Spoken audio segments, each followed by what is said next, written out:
Can I grab Welcome. water real quick? Yep.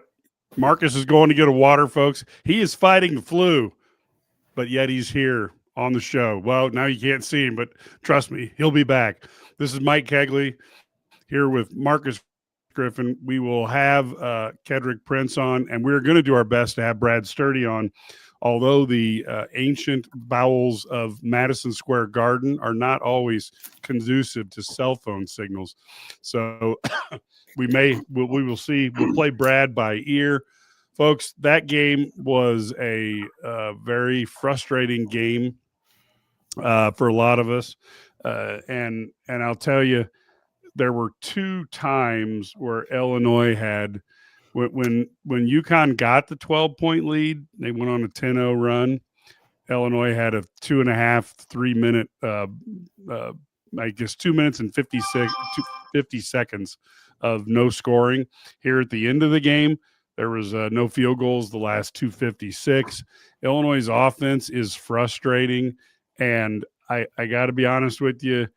I know it is an NBA offense, but Illinois doesn't have 7 NBA players where you can play an NBA offense and have NBA players at every position like Duke does.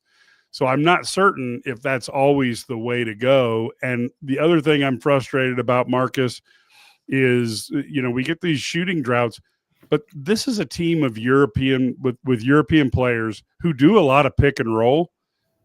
We can't set a bone-crushing pick. Merkovic can do that occasionally. But I would think for a team that does so much of this type in their background, that they'd be a lot better at getting guys open by setting some good picks. And even that has been frustrating for me. I don't know. Let you kind of take over, Marcus. Tell me a little bit about your thoughts on this, and then we'll jump in and have Ked give us his feedback. KP, what's going on, my man?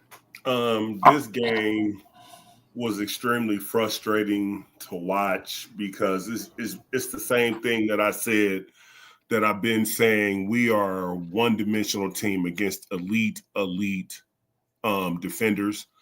We have to get if the object of this team is to win a national championship, if that's the goal, we have to get easy baskets. We have to take advantage of mismatches. We cannot let guards off guarding 7'2".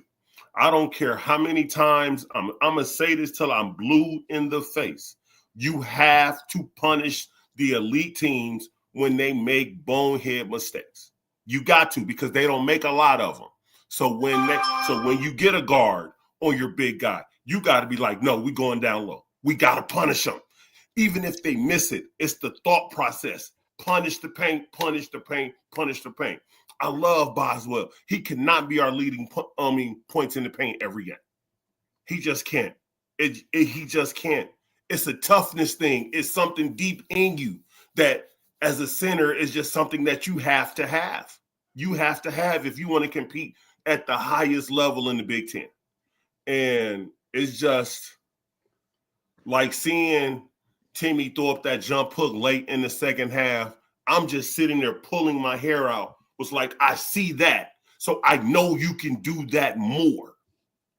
You give me once. Now, okay. Now my expectation, I need you to go right. As soon as you get the mismatch, he went straight to work, shimmy to the right, came back over the left shoulder. That's what I need to see. I don't need to see it 10 times a game, but why not 4? Why not 3? Like, just to be able to change up the offense because our threes are not hitting. We have to be able to get easier buckets off a pick and roll. You see a team is switching, throw the ball to the wing, and the big guy dives to the block. It's just that simple. Just that simple. 2 dribbles, jump hook. Don't think about it. It ain't nothing to think about, but that's just a part of my frustration. I can talk about this. KP, I know you're tired of hearing me say it because I said after every game that I wish we had a little bit more down low, but I don't know. Griff, Mike, I'm not going to lie to you. This is hard for me not to act like I did when I was 25 years old. I'm telling you, I'm hot. I'm not happy at all about it. I'm upset about it. There's nothing good to say about this at all. To me, and I'm going to try my hardest to be professional about this, the lack of fight, and I heard Griff say this, the fight and competitiveness to just continue to sit there and watch teams punch you in the face and you take it. I'm not asking for a fist fight. I'm just not. But this guy's just taking the ball from you. No will to go out here to just want to step up and not take losses. Griff, you're 100% right. You know what?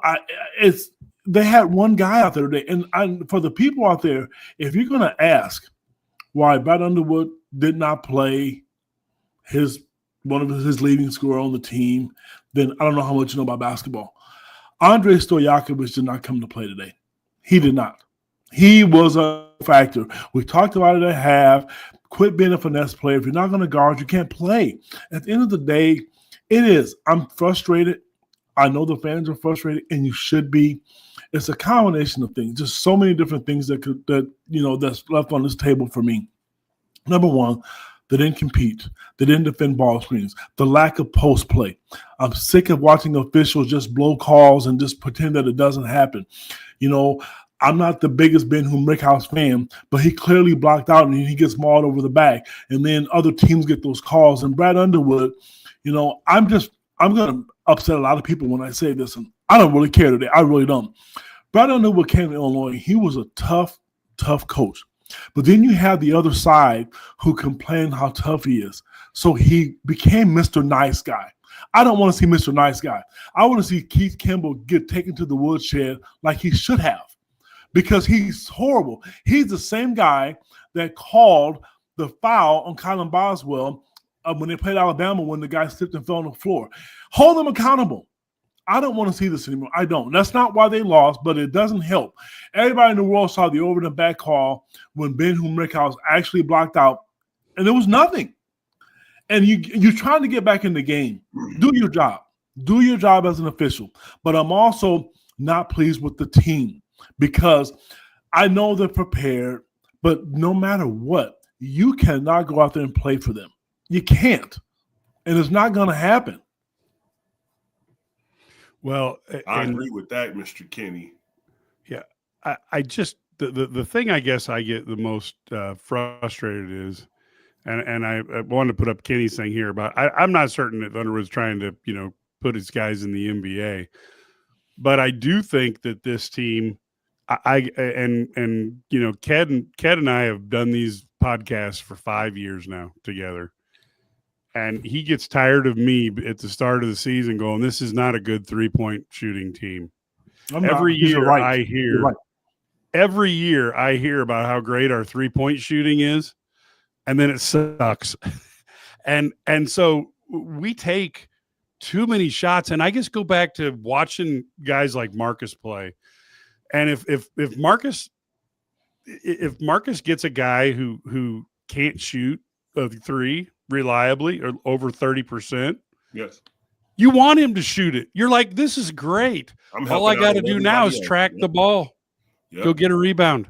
And so many times our guys are taking the easy shot, which is I'm going to jack up a three. And Illinois shot 12.5% from the three in the second half. They were 2 for 16. Take the ball into the lane and make something happen. Stojakovic is the thing that got me about him is he gets the ball into the lane, but the problem is he was getting suckered in because Hurley knew that he doesn't like to pass it out of that situation. So gives him a little crack, and they fish him into a 2-on-1 and sometimes a 3-on-1. Why can't Illinois do smart ball like that? UConn was constantly in the right place for the rebound. They grabbed it with two hands. They didn't tip it up. How many times did we see Illinois tip a ball that went to UConn for a rebound? Grab the damn ball. And so the little things like that are just absolutely driving me nuts. Mike, can you do me a favor? I think we had a message on the board from a guy named Seth. Can you bring that up? Yes, to answer this question, a lot of our offense was we had a 2-game set and that we can run it to a certain side to get a certain type of high-low or a certain type of isolation, but it was mostly in the paint. It was mostly we trying to get, because we knew we had the advantage in size. Like you could definitely go one-on-one isolation with Frank on the wing, but most of it was you isolate me and B Cook, you get B Cook at the top of the key. And if a team knew that they was going to double team, we would isolate, tell Cook to dive, and then we ran that play quite a few times against Iowa because Iowa would double team with their big. And so we would just normally have Cook at the top of the key for that high-low, but we would enter the ball from the wing. And then once I got it, Cook knew to dive because his man was automatically coming to double no matter where I got the ball. And so it was always an easy bounce pass. Yeah. We did that on clutch times a couple of times. But like, why is it, the thing that was frustrating to me is why is it that UConn can have a guy cut wide open to get the layup, and Illinois can't get the guy to cut wide open? UConn can set the pick that does that sets up a good drive. Illinois can't set the pick. It's the little stuff like that that frustrates me. And Illinois is good enough that it doesn't make difference in probably 6 or 7 out of 10 games. When you play Alabama, when you play UConn, Tennessee, and my God, that Michigan team right now, and I'm not saying they're going to play that good every night, but that game, that role that they're on in Vegas was pretty darn impressive. And so you've got to do the little things, and that's what's disappointing. I like Petrovic. It's clear, though, that he doesn't know what the hell the rest of the team's doing, but at least he makes mistakes at full speed. Yeah. It's just the little – I'm sorry, KP. Go ahead. No, okay. So here's my thing. I want to address what Mike said a little bit. When you lose, well, everybody's frustrated, and so am I. Mike, it's Illinois. The bottom line is Illinois is if it can go wrong, it will go wrong. Last time they lost to Alabama, they didn't make free throws. Okay, we know they lost the game because of free throws. Today, they shot 94% from the free throw line. Today, on something else, reared his head, 32% from the field. They didn't score a flipping field goal for the last 2 minutes and 56 seconds of the game. They were 6 of 29 from 3. They have looks. They can't make them. I mean, think about it. Steve Smith mentioned it.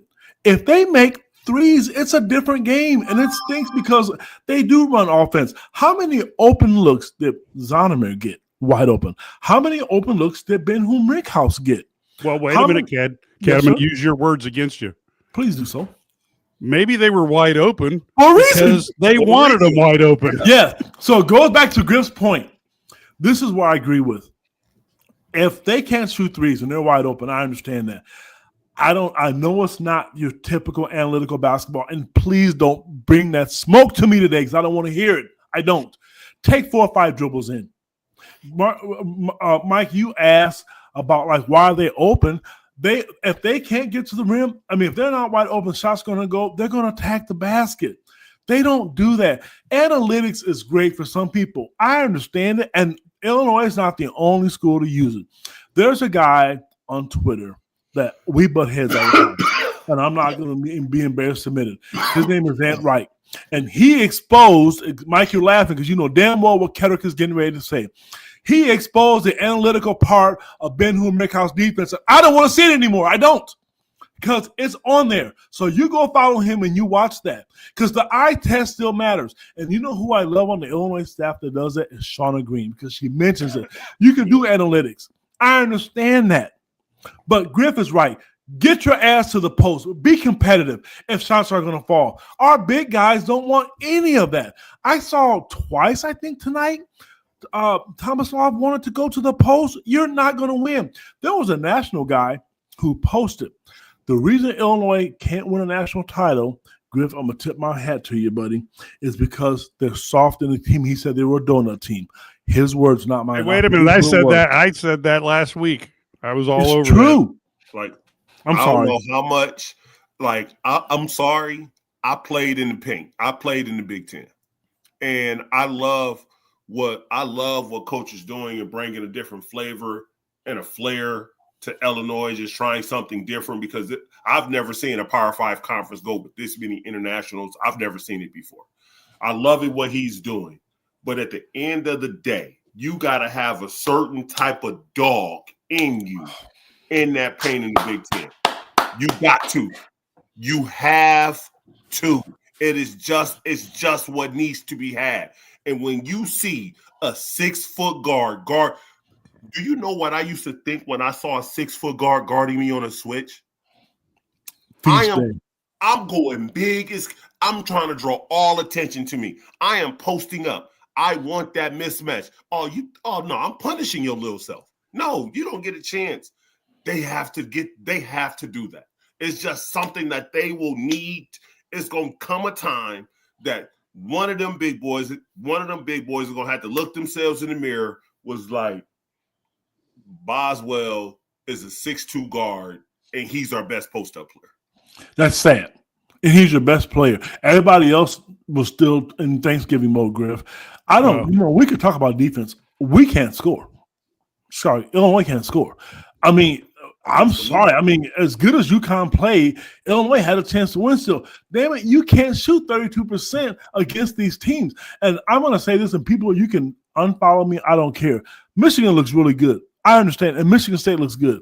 But Illinois can't have those things. Do you realize when Michigan State beat Kentucky, they couldn't put it in the ocean? I watched Michigan go on a run, and Gonzaga couldn't put it in the ocean. Yep. Illinois hasn't had that luxury. When they played Alabama, I watched the game again last night because I had nothing else to do. Every time Illinois made a three, Alabama answered. They played UConn today, guys coming off the screen, shooting with one leg, going to the left and right. They're making shots. Illinois, if they're going to play these teams, they're going to have to get lucky, pray, get a rosemary, I don't know what the hell you want to call it, and hope that there's some luck, because they have the talent. But you're not going to beat anybody if you can't make wide open shots. Let me say one thing, Mike. KP is not about talent. It's not about talent. You're right. It's about that dog in you. You're right. And they don't have today's game was not about talent at all. You said it before you got on here. It's about who could get punched in the face and who can stop being punched in the face and punch back. Griff, let me ask you a question. I want you to be honest with me. If you don't want to say it, I'm going to. You have played basketball, and I'm okay with the European players. I am. But what is the knock that you've heard? What is the one thing? Yes. I have friends texting me, and I'm going to show it to you. Kid, the talent's there, but they're just not. They don't have that guy. They need that arrogant. They need that Lucas Johnson, Marcus Griffith guys, Sergio McClain guys, Kylan Boswell, who refuses to lose. And they're talented. Don't get me wrong. And I like the fact that they're there. Let's use Andrej Stojakovic. This was a game for him on the big stage where he could have punished them. Brad sought his ass because he wasn't competitive today. DeMonte Williams, another one. They just need that one guy, but you can't count on a 6-foot guard, because Kylan's not 6'2", 6'3", like you said, Griff, to get to the paint to score. Yep. That's embarrassing. I'm sorry, Mike. Well, you guys want your mind blown? Uh-oh. So Boswell had 25 points on 8 for 16 shooting. That means the rest of the team scored 36 points on 11 for 44. Mike, you just ruined the rest of my Thanksgiving break. So 29 of those shots was. So take a look at that. One player, 8 for 16 and 25 points. The rest of the team, 11 for 44 and 36 points. Think about that. 11 field goals for 9, 10 other players? 11? Yeah. And the epitome of the game to me, Illinois got down by 10. Finally, what happened? Jake Davis takes a 3. Immediately, the ball goes down to the other end of the court. And I'm like, this is the epitome of Illinois basketball. We got a guy that the other team, and I like Jake, but if you ask Bobby Hurley to pick a guy to take a 3-point shot when Illinois has a chance to go down by single digits, he's going to say, yeah, I'd love it to be Jake Davis. So he takes a 3-point shot, And that's the epitome of this game. And then the other epitome, and I love Petrovic, and I think he needs more minutes. He needs to play more with Boswell. He needs to understand what the hell's going on. But when it was either Big Z or Big T, I can't remember which one. One of them was being guarded by a 6'1" guard, and he, instead of doing a bounce pass to get the ball inside to him, Petrovic dribbled around to the other side and took a fadeaway from the right at the elbow. Those two moments are why Illinois lost this game. But Mike, can I say something? Yep. Yeah, go right ahead. Can I say something? Jake Davis did shoot that three in the corner on the baseline side, but that's the issue is not Jake Davis shooting the three. The issue is that they shoot the three. If it was more getting the ball in the paint. No, it just happened to be Jake. But yeah, it was point just Jake. There's about 10 other guys that Bobby Hurley was like, I don't care if they shoot threes, let them. But the point is that, you know, when you're making this rally and you don't even think like maybe they're not around me because they want me to throw this puppy up. Coach Self used to say, Marcus, you open in the corner, huh? Yep, for a reason. He used to tell me that all the time. Your man in the paint for a reason. Get your butt in the paint. You won't be open down there. That's true though, but that's basketball.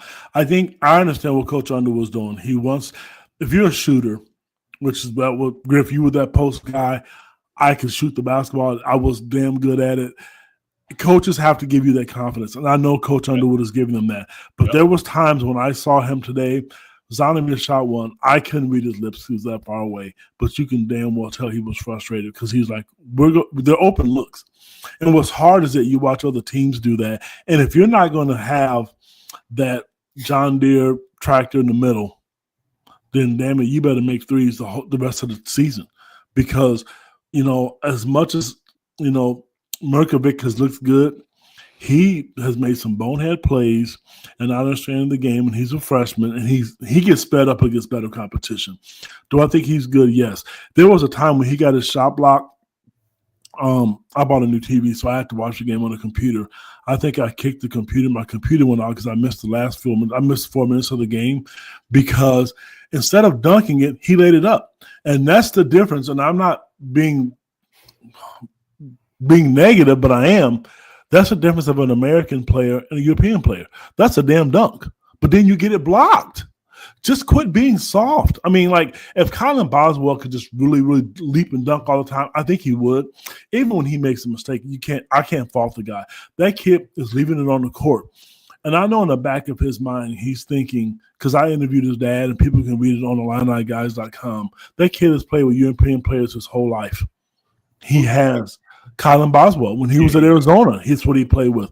You know, at the end of the day, I'm not. At the end of the day, I don't want to talk about Morez Johnson, but he's that nasty guy, and I know statistically speaking, Merkovic has done that. But to your point, Mike and the Griff both, you need that nasty guy who will just, if he come in that damn paint, he's going to lay you on your ass and not pick you up and not feel bad about it. They don't have that. They just don't, and it's not going to appear. I will give Brad Underwood credit for this. Brandon Lee played tough. That kid came in the game. He's going to get more minutes. He has to. He has to, because he's going to guard. He is going to guard. Can I say something real quick? I got two things. I do like Brandon Lee, but who is he going to take minutes from? Yeah. For one, that's going to be the problem when you have. I know who it's going to be, and I know fans don't want to hear this. And much as I hate to say it, it's going to be Petrovic. Because he doesn't play, he doesn't guard well. Wagler's going to play because he can score. He's 6'6". I think Petrovic, until he figures it out, like Mike said, because he didn't come in too late again. As good as he is on offense, he made some silly bonehead plays, but his defense is not where it needs to be. And if Brandon Lee is going to get through screens and not allowed to be screened, he didn't go under screens, thank goodness. He's got to be on the court. He played because of defense. They're not going to get a lot of offense from him, but if he can guard and help Colin Boswell out, and I'm going to tell you, I know they're going to have a come to Jesus meeting with the coaches. Somebody's minutes are going to get cut in half. It's just going to happen. One other thing, KP. It's not a bad take. Hold on, Fetigator. It's not a bad take, and I'm going to tell you why. That's why he came out. I'm really sorry. Watch the body language of the coaches. When he gets beat off the dribble, it's not a bad take. I want that kid to succeed more than anybody can possibly imagine. He had a couple really, bad turnovers. Some horrible turnovers too, KP, you said something earlier about the open shots. When we played with Coach Self used to talk about fool's goal. And fool's goal was shooting an open shot at the wrong time. And we have a lot of fool's gold. Yes, you constantly do it. You constantly do it. Yes, you're open. But is that the shot we need right now? Let's try to get that ball in the paint. Like when you 0 for 12, it's like that nasty funk is rubbing off on everybody. It's rubbing off on everybody. So let's try to get that ball in the paint. But they just want to keep up there and shooting. They want to go 0 for 15. And I'm never going to tell a shooter not to shoot. But at some point, you got to be like, okay, let's get that ball in the paint. We got to get it in the paint. We got to get to the rim, get to the free throw line. Because I know many times coaches have told me in high school and college, kids, shoot the ball. And I know in the back of my mind, I'm thinking, and I know I'm good at it, I'm still getting my ass to the rack. I'm a good free throw shooter. Score when the clock has stopped. But to continue to jack it up, and you're right, fool's goal. And like I have friends texting me about Zonomir. Why is he shooting? Well, he's a good shooter, but today he was broke. He was just broke. And then, they just can't get over the hump. We can sit there and beat this to death. This team's not going to change. Should changes be made? I totally agree with it. I will say this too. There's going to be one negative comment to me about the teams and how they play. Somebody who said it here, somebody talked about the coaches. I want to see good teams will have a play or two. And Griff, I can recite some of the ones when Bill Self played because I ran some of his sets. That backdoor pass when everybody goes to the free throw line, there's plays that coaches have to stop the bleeding. Illinois doesn't have that. They don't have. I don't see it. I've watched enough games. I would love to see them. You know what? They're on a 10-0 run. Let's call X, whatever it is, to get a post touch, to get a backdoor, to slip a screen. People can criticize Bruce Weber all they want about his coaching, but I'm gonna tell you. Let me tell you his go-to move. When Bruce Weber wanted a basket, he slipped James Augustine to that damn basket every time for a layup or get fouled. Go back and watch the tapes, okay? Because that's what you have to do. Stop the bleeding. So all these people don't like Bruce Weber because they couldn't recruit. Those are when you want to get a basket. You shouldn't have to call timeout. That's what practice is for. That's what I think they're missing. Because when they got it to 7 or 8 or whatever the case may be, they're looking to go one-on-one ISO, pick and roll, hoping the guy makes a shot. I'm calling a set. What was their but their typical though response is that they're down by 7. That's when you give Stojakovic the ball. He goes down the lane and he gets a 2-point, gets a layup and maybe and one. And that's their set. And then it wasn't there today because he wasn't there. And they were like, oh, shoot, what do we do? And I think that's one of the big challenges is, and I don't really, we talk about Brad has no idea what a set is.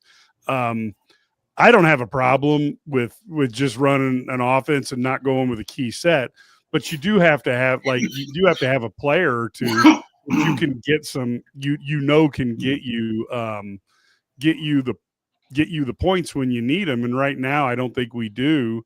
And Marcus, you did receive a promotion earlier. Oh yeah, thank you, Seth. Much love to you, Mike. man. Can I make one comment? I'm really sorry. I know go ahead. This is not a bad take. I know there are a lot of men out there who refuses to watch women's basketball. I understand that. But I'm asking you as a friend, as a follower, subscriber, Illini guys, if you want to see a team run a motion offense and a coach who runs some unbelievable sets, watch Shauna Green for the Illinois women's basketball program. I watch Illinois women's basketball program because how well she runs it. They may not make the shot, But I'm telling you, she runs sets, and she runs sets. Barry Wallace is our best player. She's a 4th leading scorer in the Big Ten. She runs sets for her. She runs sets for her guards. She runs sets for her bigs to shoot pick and pop threes. Every team in the country, think about it. When Illinois got the run today, Arizona, they had an answer for it, and it wasn't just an ISO. That's what I think they need. And the best way to do it, Bruce Weber said this, and I took this to heart. I went to one of his coaching clinics. He said to all of us in that coaching clinic, if you don't know how to run good plays and how to run sets, watch ESPN, watch Fox, whatever the case may be. They're only going to show you the highlights. Use those highlights to draw plays, the last second shots. You know what? What did so-and-so draw up? How do they draw this play up? And then you learn from it. That's how you use it. And that's how he learned as a coach, because everybody's different. So if you want to learn how to run a set and you're not good at it, go find it and learn how to do it. Or go watch teams and not just watch the game for entertainment. They can run ISO all they want. They can do isolations. They can go one-on-one. They can slip screens. They can pick and pop. But when you need a basket, you have to be able to call timeout and take that clipboard and do it. And my last rant is this. I watch other assistant coaches during timeouts, and I will put it on my Twitter page to show it to you. That's why you have 18,000 coaches on the bench. One coach is defense. One coach has the scout. One coach should be able to say, timeout, coach, we're going to draw this play. We need a 3. We need a 2. That's what that coach is for. And I see it all the time. Sorry. No, I get it. My father-in-law won 4 state titles in junior high, and we would watch games, and he would literally, we'd see something go on, and then he'd throw something over to me, and he'd say, "Here's this play. You might want to put this in for your team." And because he would watch the motion, and he goes, "I learned all my best plays from guys." And we developed, me and a buddy developed a press break that was basically, just a couple of tweaks off of a Bill Self press break. And we were unpressable by teams that were, that were Georgia Stars, that were top 10 teams in the country. Couldn't press us. Mike, what happened when you pressed Kedrick? You played against my teams. That didn't work so well that day, Kedrick. But you had 11 guys on the court. It looked like it. That's the thing, playing your teams. That's the thing. That's what I hated about playing Kedrick's team, because I'm like, there's no tall guys. That means every one of these dudes is fast as hell. Short and fast. I learned under this. My coaches always told me, you make teams pay. They play man, you make them play. They play zone, you make them pay. They press, you make them pay. That's the philosophy you have to have. Every time someone tries to take something away from you, you have to counter it. Agree. Yeah, and I agree. And they haven't countered as effectively. And look, in fairness, and you've noticed, I haven't said much about Tomislav, because I to be honest, I don't know that he should be playing very much at all right now, because coming off that surgery and then a knee tweak, I think he's clearly not back to 100%. I admire him for trying, but he's clearly struggling physically at that. And then Petrovic hasn't been here, has just got back. So, and then Stojakovic even didn't practice a bunch. So you've got 3 guys who haven't practiced much, coming into the season. I think this month of December, playing 1 game a week that they are now going to be doing until that mostly, I think for 3 of the 4 weeks or whatever.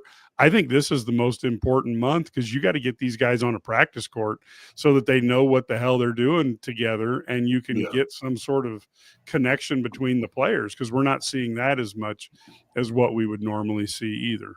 And that's defense too. And that's a lot with defense. Like, defense is always the hardest thing when you have a lot of players in and out of the lineup. Defense, because you got to be on that bungee cord when you playing defense. And so it's kind of hard to feel and be able to read a person's mind if he's not in the offense a lot. Yeah. And Tomislav, again, I'm not criticizing, because I can only imagine how hard it is come back from surgery and then mess up your knee and then have to play the schedule that they're playing this year. When Coach Underwood did this schedule, I'm sure he didn't think that we'll get Petrovic, and then he'll be hurt for a month. We'll get Stojakovic, and then he'll get hurt for a month. And then Tomislav's going to have emergency tonsillectomy, and then he's going to get hurt. This will be great. I'm sure that's, sometimes these things get you. But I just think you've got to figure out how to take it to the other team. And I think the other thing I don't understand, and you guys can tell me, but I got to be honest with you, I was slow, and I've seen plenty of slow guys. Defense isn't that hard if you just have a little bit of pride in it and you want to win. I just don't understand this thing on defense because even if I'm not good at one-on-one with a guy, I can help out my teammates and I can put the other team into problems. And I just don't get that. Here's my answer to that. If you're not a good defensive player, Mike, and some kids know, I'm going to pick on David, okay, right now. He is not quick laterally. What's tough today is you have to honor guys that can shoot. If you gap them, they're going to shoot it in your face. If you get too close to them, they're going to blow by you. They blow by you, you break down the defense. Then you get your big man in foul trouble, and if you don't get him in foul trouble, they get that layup. They get too much penetration at the top. Someone here posted on the right, and I agree with them. Our best on-ball defenders is Brandon Lee and Kylan Boswell. But you're going to give up offense if you sit Keaton Wagler. You're going to give up offense if you do Petrovic. So guys who are not confident in their defense, they're not going to get up and challenge the ball. They're just not. And the way the way teams shoot the ball today, you're screwed. You hurt yourself. And that's what Brad is looking for. I know he was searching for answers today because UConn didn't miss. But at the same time, if you know you're going to get burnt and the coach is going to take you out, which there was a play with, Ben Humrickhouse, I remember just getting blown by, or Keaton Wagler. That's tough because it only not just affects you, but it puts pressure on your back line. It gets them in foul trouble. And now kids are shooting floaters, which they didn't do back in the day. So it's hard. They're not going to get a new team, and they have to figure out how to guard, and they have to stop the bleeding. For a whole team to go an entire half with 11 field goals, it's inexcusable. It's not okay. And I don't know, people are saying that Illinois shouldn't schedule these games. Truth be told, I think Illinois should have beat Alabama. I didn't expect Illinois to come beat UConn today in New York. I didn't. But I expected them to compete. I expected them to be closer and not be blown out the way they were blown out. Because you got Tennessee on a neutral site. So the Alabama game hurts. Now you have to try to win that game. Well, going back to the question, you was talking about defense. Defense always comes down to an effort and pride thing. There's nothing else more to it than that. If you got guys that really don't want to get out there and defend, it's because they are choosing not to get out there and defend. It is just that simple. It ain't even nothing else to think about. The ones that you really see want to shut someone down like Boswell, it's something that's deep in that man's soul. It's something deep in here that he stands on. And I can remember when we was playing ball, I can literally remember Serge saying, we was in high school, let's try to not let our man score for the first 5 minutes of the quarter. That's what was our mindset. Like, we took pride in that. And it wasn't even about us scoring because we knew we could put up 80 points, 90 points in high school. But we was so hell-bent on not letting our men score. It was prideful. It was prideful all deep in us. And now you see players, it's just not as prideful. Maybe because the NBA don't pride on it anymore. It's all about if you can shoot threes and if you can run the floor. And that's what it's about now. And so it sucks, but that's just how basketball has just changed in the last 15 years. Now, here's an interesting one. Illini hang their hat on rebounding. They haven't done that as well the last 4 games. Coach Brad's team will win without shooting as long as they dominate the boards. And there's probably more truth to that than we think when you look, because I'll be honest with you, the last 4 or 5 years, because kids had to listen, Illinois has not been a good anything better than an average shooting team. I think 34% this year. The best shooting team they had was when they made the Elite Eight run with Terrence Shannon out there, who's a good 3-point shooter. Marcus Domask was average. They were decent then. And look what happened. They made a Final 8 run. You got to make shots. We can overanalyze this, but there's two things. Make shots and play defense. We can talk all the other stuff that we want, but if you're wide open and you can't make shots, you guys saw the same thing I did. How many times did you see them make a shot? And how confident were you that when Illinois shot a wide open shot, it was going to go in? We were probably hoping and wishing it was going to go in, but it just wasn't there.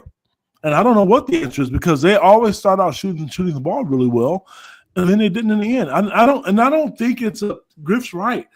I don't think it's a talent thing all the time. I think the kids can play. But to me, challenging these kids, and I do. I'm sorry, you guys. I want to see the Brad Underwood a vote. If you don't like it, turn the TV down.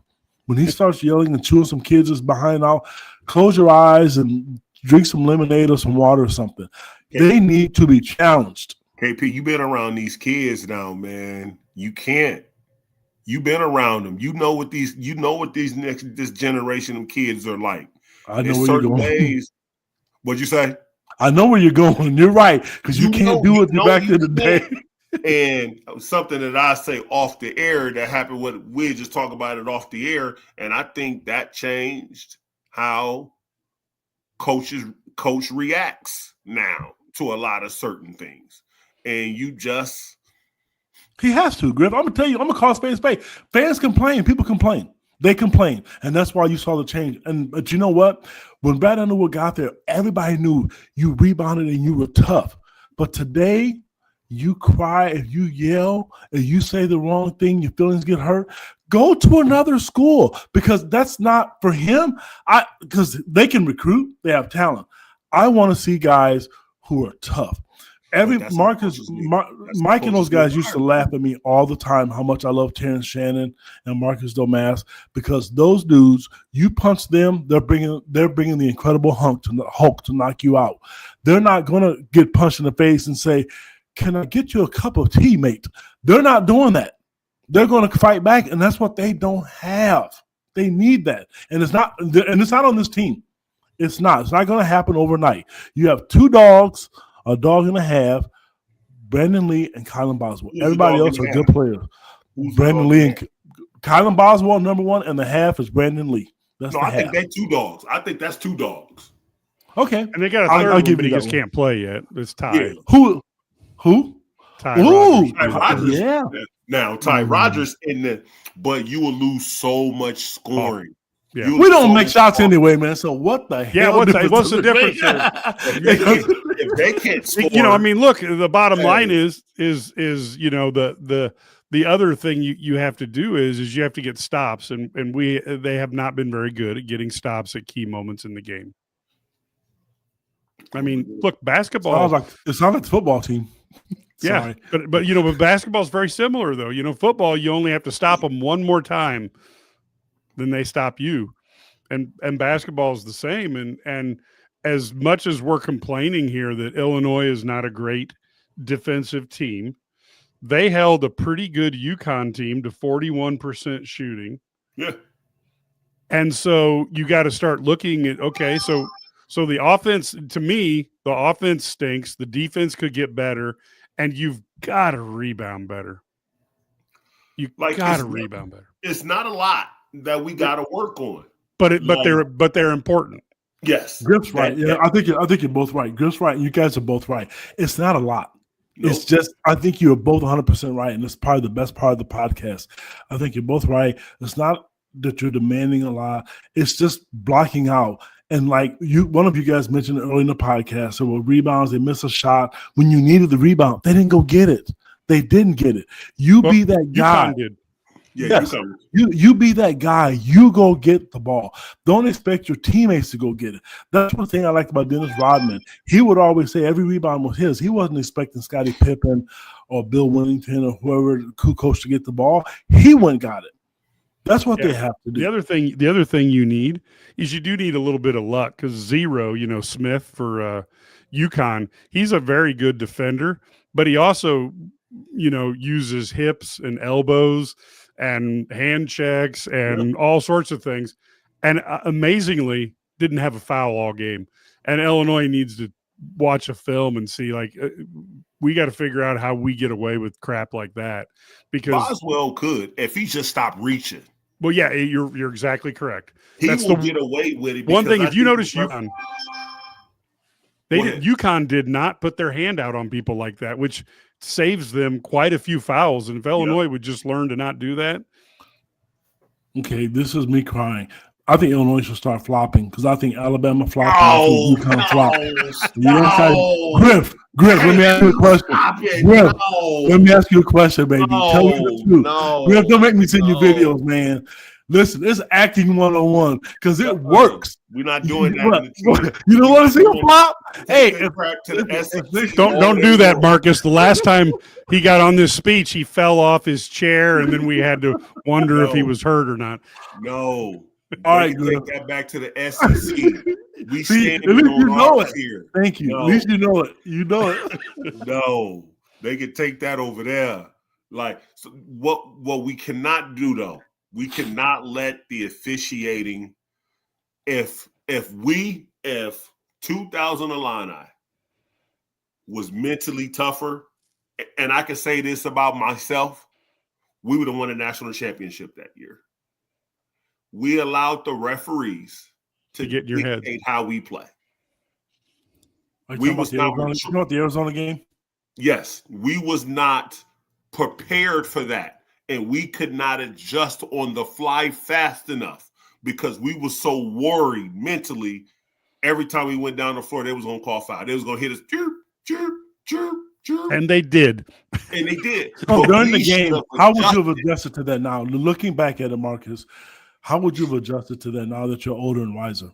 We all would have had to get together. We would have all had to sit there. We would have had to play with our chests a lot more. The things that they used to allow us to play in the Big Ten, they was not allowing us to play in that Elite Eight. Like play with our chest, play with our thighs. We like front in the post. Like we couldn't put our forearms on the back. Like they wouldn't allow us to do that. Like you see now, defenders. So just little things like that. But when you're emotional and then you let your emotions get involved, that's something that I'm trying to teach fourth grade boys right now. If we could have just got over that hump, there's no question that I felt like we was not the best team that year. But we just couldn't get over that hump in that game. That was the most fouls probably in a Elite Eight game. It's still probably I think it is, yeah. Highest ones. Chris, let me ask you, as a former I fouled out 4 games in college. Mm-hmm. We never fouled that much in a basketball game. So, Griff, I'm going to put you on the spot. I want you to be truthful with all the fans. Can you promise to do that? Yeah, facts. What would you do if you had this team yourself? What would you do, is knowing the fact that you played at this level, you played for one of the best coaches who's going to be in the Hall of Fame. Because I'm a coach or a player? You are a coach. What would you do differently with this team that you have right now? This is your squad. All my bigs, we would have to have a come to Jesus conversation. Because I love the fact that we can stretch out the floor, but we need to punish people inside. People are going to switch because they think we're soft. I don't want that. I don't want that thought process in anybody's heads. If I get a 6-foot guard on me, you better demand the damn ball. You better demand the damn ball. I don't want you floating out there to shoot a 3. You better get your butt on the block, and I'm going to teach the guards to look for you on the block. So you demand it. You post up with presence. You post up with force, and then we're going to get you the ball. And then guess what, guys? We're going to play off of that. We're going to play off of that motion. We want slashing. I want our athletes to be athletes. I want our spot-up shooters to knock down walk-in spot-up shots. But we're going to punish people in the paint. I got 4 7-footers. And Boswell is our leading points in the paint person, and Stojakovic. No, I'm not going for that. Not in the Big Ten. Not in the Big Ten. Because we got heavy hitters in the Big Ten. We got to run up against Purdue. We got to run up like I just saw Michigan State. And Michigan. Like, they're all better. Iowa's even better. Everybody's better now. It's not like it used to be. Everybody. And that comment right there, Williams States, whatever, everybody knows I'm good friends with Jeremy Fierce. And that dude texted me yesterday and said to me yesterday, Kid, you guys can laugh at Michigan State not being able to shoot. Every year, everybody talks about Tom Izzo not being able to do anything, and they are kicking people's you-know-what. He is never going to allow teams to out-hustle. He's not going to win every game, but I'm going to tell you right now, when you play Michigan State, you're going to flipping know that you played them. I'm sorry, you just are. And whether we like it or not, his teams bring it. I don't think, if you look at their roster, it's not talented. They're good, but their system and how hard they play is unmatched. They're just tough. First time they're ever 7-0 under Izzo. I think it was the first time since 2021 season. 2001 season that they're would be 7-0. The championship year. Yeah, they started 7-0. With not a lot of talent, guys. Think about it. I think they have one McDonald's All-American on their roster. Illinois has one, and they have 2 losses. Michigan State plays the way you should be played. They bump you, and I'm going to tell you, they know if you push certain teams and they're not going to push back, Izzo's going to push their ass right out the door. He's going to do it. Well, look, that's the part, I guess, that players haven't really figured out, because they are – one of the first things you do as a ref is like, if I'm playing against Marcus and I get 3 fouls on me, the ref's like, well, I don't want to foul that guy out of the game. Yeah. And then all of a sudden they're going to let me start killing him because they don't want, and so, some of these teams, they take advantage of just understanding the psychology of someone not wanting. A referee doesn't want to say, I don't want that I changed the game, that I fouled Marcus out in 3 minutes. It happens occasionally, but it doesn't happen that often. Yep. And so, like, I thought UConn was much better at using their body, their shoulders, and their arms on Illinois players than vice versa. Defensively, they were much better at that contact. So I just think that's something that Illinois needs to teach better. Well, one other thing, Kev, to talk about your point, what I would do, I need a rim runner too.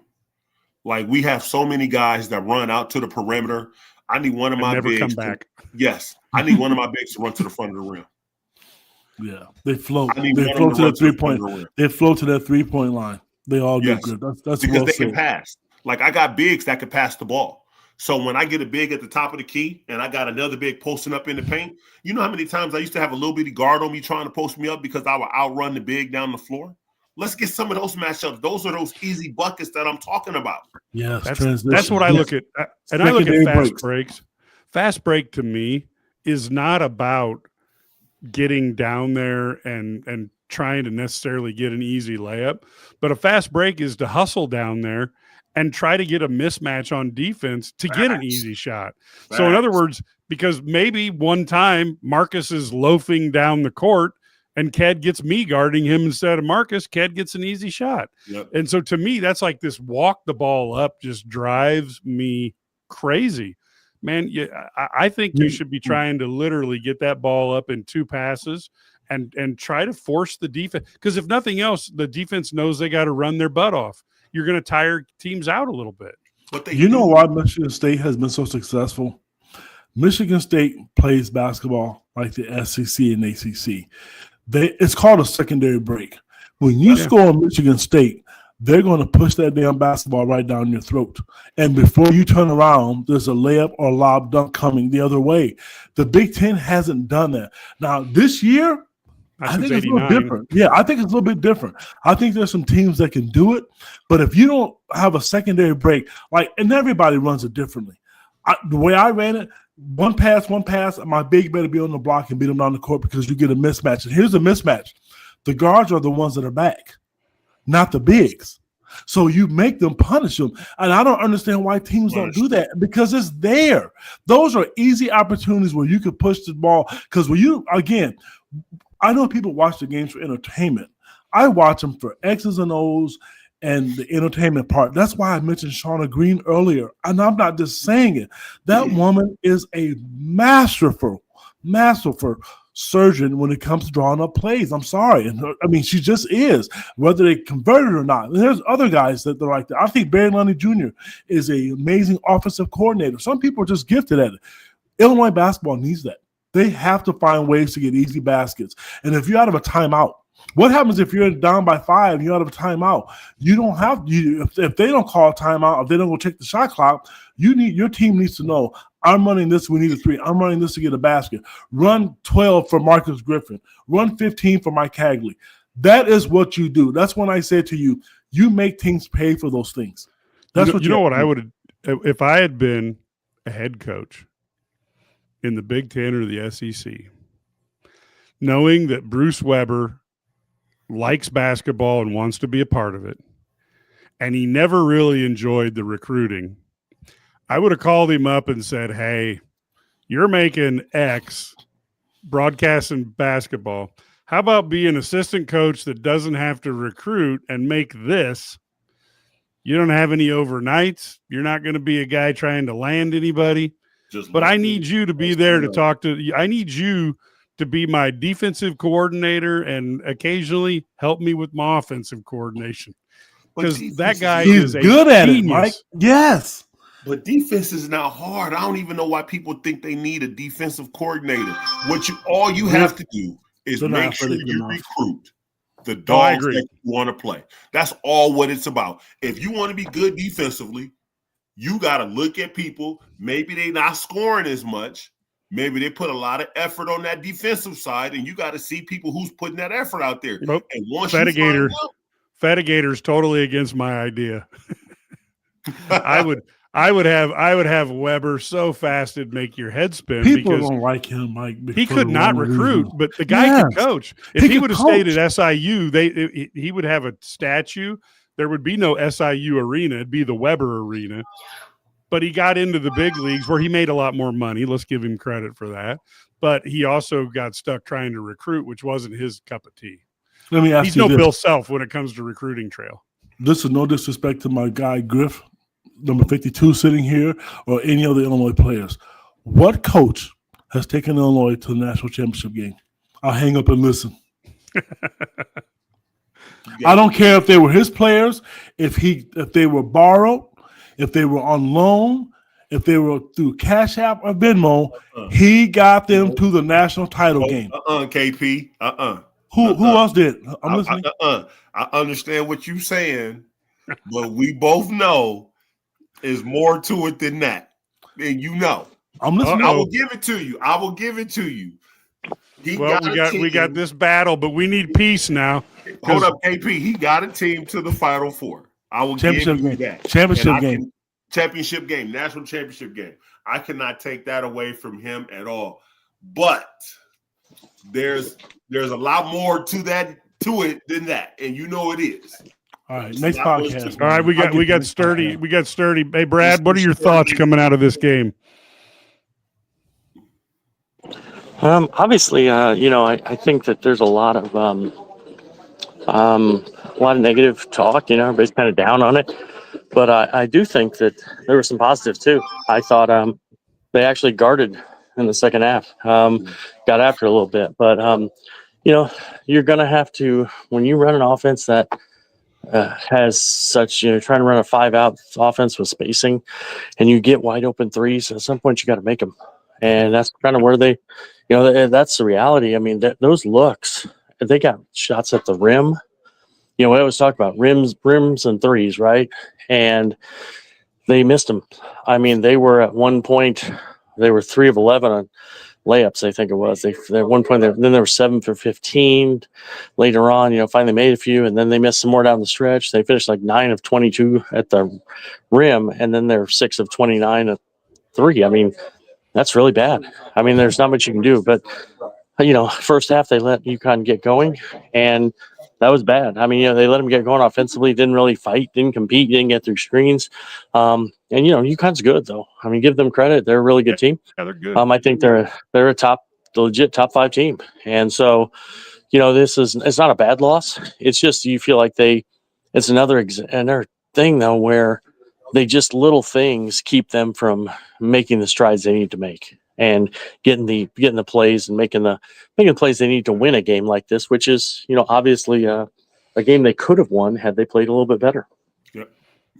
Yep, that's fair. How anything on Stojakovic? I know people were a little surprised he didn't make it back in.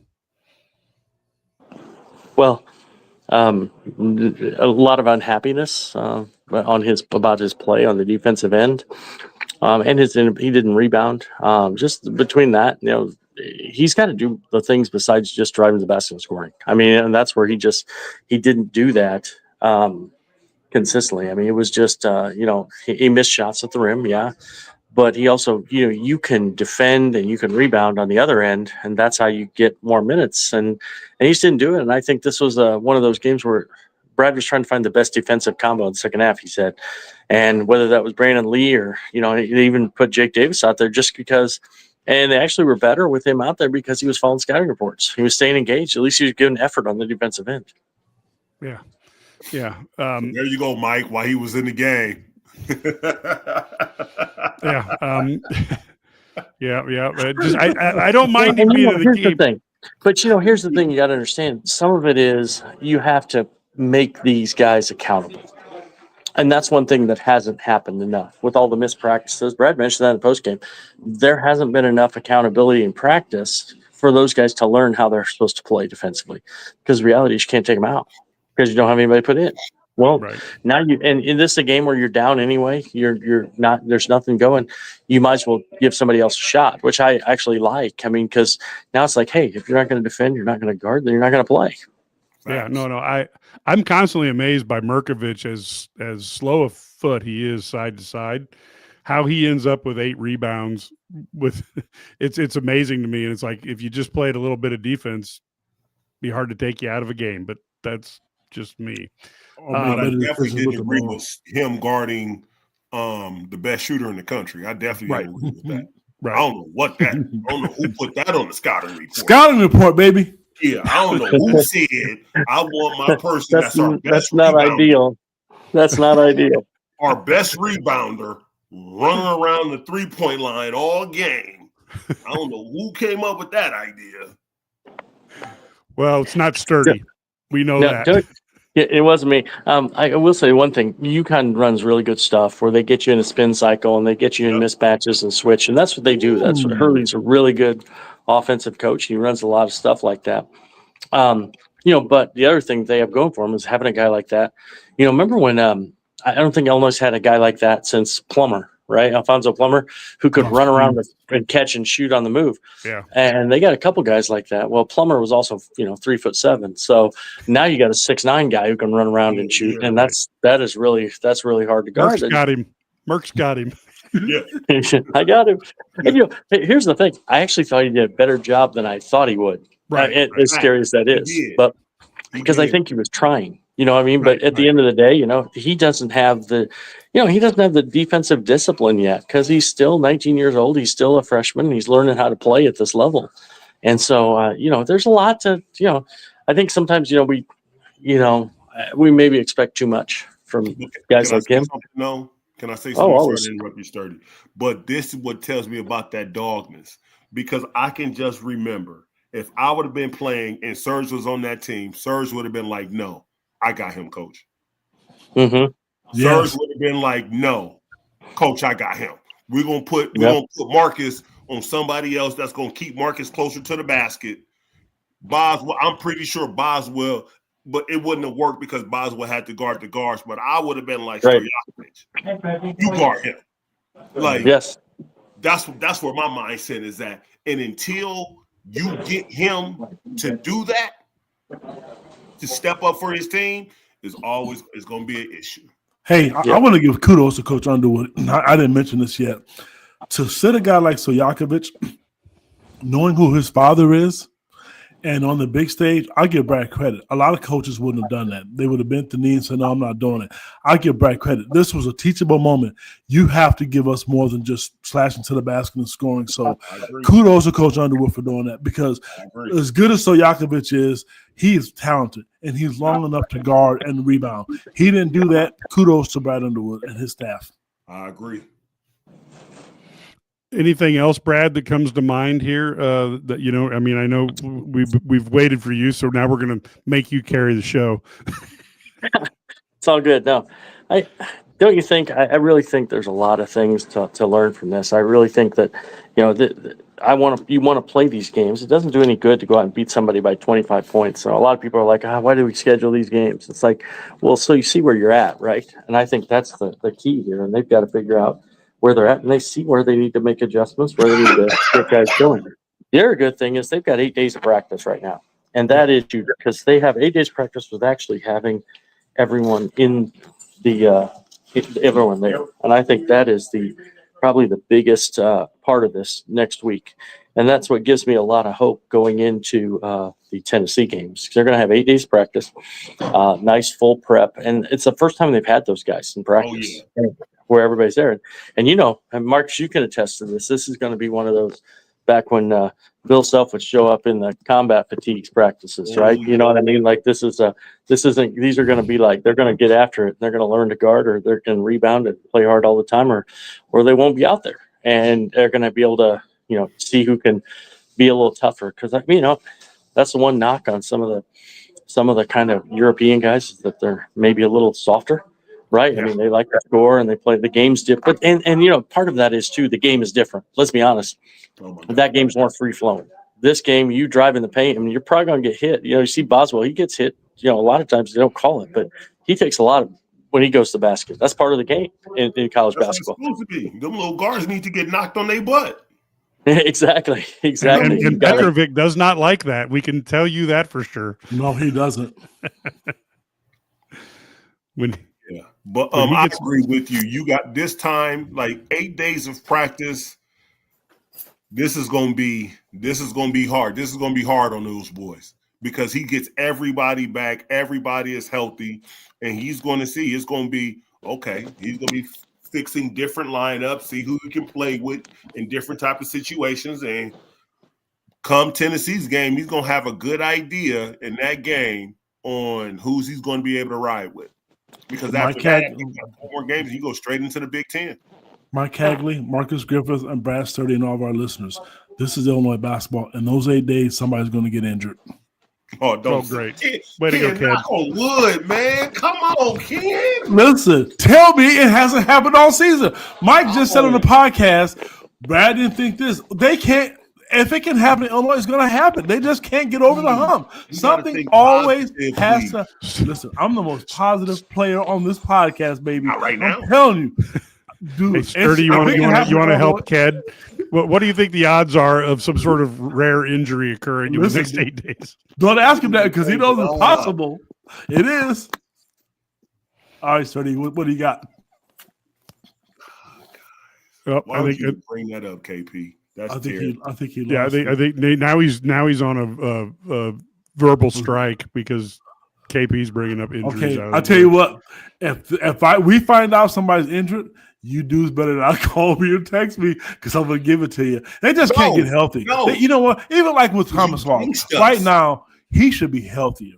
He's been out for a while, Mike, and I know you mentioned his surgery, but he still just doesn't look himself. It just takes time. It takes time. Yeah, he got a whole new group of guys. He got a whole new group of guys that he's playing with. It just takes time. He got to get his energy back. He has to figure out where he's at. Boswell and Stojakovic, and I can't think of the big boy's name. Big T and Big Z. The other one. Merkovich. They are taking more of the offense right now. And where he thought that he would have a bigger presence on the offensive side since he was out. And so now it's just going to take him a little bit of time so he can slide in there and figure out where he can put his fingerprints on the game. Hey, quick question here. You think this guy lives outside of Nashville, or is he talking to somebody saying Nash and he just lives outside? I'm thinking I don't know what that means. Yeah. Just a quick question. So, Sturdy, any final thoughts? I think your technical difficulties is God telling us that we need to sign off here today. We can't hear, so good. He didn't hear my comment. He'll have to listen to the podcast to get all this. What Ked do now? Nothing. Ked basically predicted that in 8 days we're looking at somebody getting injured because that's Illinois luck. Yeah, Brad, it's possible, right? Tell the truth, No, it's man. not. We don't Take want that to that- happen. Take that back. Brad Underwood will Yeah. probably get a sprained ankle or something. Do you have or anything you want to wrap up with, Brad? I think this is God telling us to wrap this thing up. No, I mean, I think the big thing is, these losses, this loss and the Alabama loss don't really hurt you, but you really need to get these next two against Tennessee and Missouri. And I think obviously they're more winnable than this one was. This is, I mean, this was essentially a road game and against a really hungry UConn team that really they need this win. And they need it really badly too, coming off their home loss. So I think that, this was a tough matchup. But I do think they found some stuff in the second half. If you can compete like they did in the second half on the defensive end, they're going to be fine offensively. Obviously, they've been really good offensively for the last 2 years from an efficiency standpoint, last 3 or 4 years really. So now it's just a matter of guarding, and that's something they haven't been doing very well. And I thought they did a much better job in the second half of defending and contesting. And that one, it didn't make it a loss or anything. They were down 7 at the time, but the 3-point call, the shot clock deal was really, again, it ended any hope they had of winning that. Because if that's a shot clock violation and they have the ball down 7 with 2 minutes to go, there's a lot of things that can happen then. You just never know. Or if it was a foul on the over the back because Rickhouse actually blocked Brad, have out. you seen that? Brad, have you seen that yet? Yeah, I watched it. I watched Brad, that was awful. I watched it live too. Yeah. So no, we watched the replay when we were on the laptop there, and I really thought so. I think the mistake they made was they looked at the shot clock, because it was down to 2. Well, then it was 18. So what happened was they didn't count the time when the ball was tipped out from the reset until UConn secured the ball. Those 2 seconds they didn't count, and I think that was the mistake. They were looking at, it's 2 and 2. And it was just it just didn't make sense the way they described it. It makes sense when you're a ref and you're at Madison Square Garden and you want to get out of there. Okay. Alive. Yeah. You want to leave alive. I just saw him leaving. Zelton Steed, Paul Zelk. And I thought Zelk and Steed were fine today. I thought the other guy was really brutal, but anyway, so it happens. So, but I do think that's part of it. I think you see you got to be able to weather that. And that's why you're going to get a bad call on the road like that, but you got to play better for the other 30, the first 37 minutes. So you don't have yourself in that situation. Right. But I thought that was a tough call, but that kind of took all the steam out of the Illinois comeback there. And, not saying they would have come back, but I mean, I think it did show some, competitive fight that, Brad Leonard was looking for, but you notice they had to play, I hate to say this, but they had to play a lot of they had to go kind of American there down the stretch and went away from the Euro guys. And I think that tells those European guys this is what we have to do if we want to compete at this level. Yep. That's good. That's a good way to wrap this puppy up. Of course, guys, we'll be back tomorrow. Believe it or not, we'll be doing the halftime live and the post game for Northwestern. So that will be, let's hope to God Illinois can do that. You saw how Nebraska came down to earth with their football season, finishing today getting just curb stomped by Iowa. So I want Illinois to deliver the curb stomp tomorrow so we can feel more like Iowa fans than Nebraska fans. That's just the way it is. But the bottom line is we will be back on that. And of course, we have a few days break here before I believe it's next Saturday night that they play Tennessee. So it'll be a little bit of a break. And we have been doing podcasts a lot of this last week, but we do appreciate you being here. We appreciate having Sturdy on. We appreciate Ked. And of course, getting Marcus, the Illini legend, on is great. Until next time, folks, go Illini.